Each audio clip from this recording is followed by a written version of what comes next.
আমাদের পেটে ভাত নাই, জবাব চাই, জবাব চাই, আমাদের প্রশাসন বন্ধ কেন, জবাব চাই, জবাব চাই।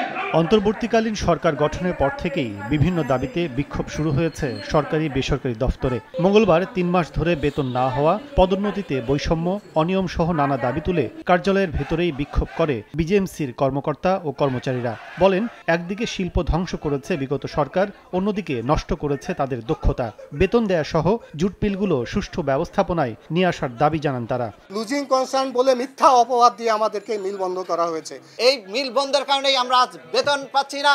আমরা এই অন্যান্য যে বৈষম্যগুলো তৈরি করেছে এগুলোর আমরা নিরসন চাই। গত ৮ বছর প্রায় অনেকে একই পদে ১০-১২ বছর চাকরি করছে। এগুলো কেন?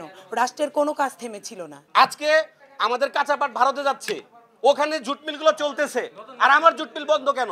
সংকট উত্তরণের বিষয়ে জানতে চাইলে ইতিবাচক কোনো পথ দেখাতে পারেননি বিজেএমসি চেয়ারম্যান।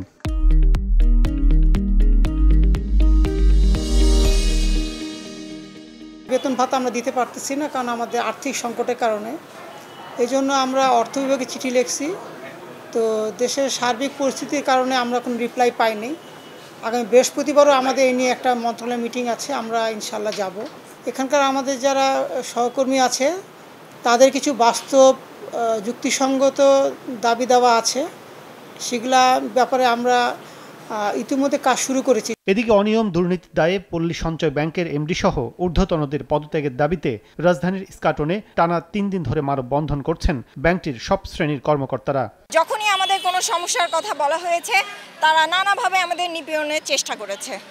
এখন সময় এসেছে, আমরা পল্লী সঞ্চয় ব্যাংকের স্বাধীনতা চাই, কর্মী বান্ধব একটা পরিবেশ চাই। কোনো নিয়োগই স্বচ্ছভাবে হতে আমরা দেখিনি।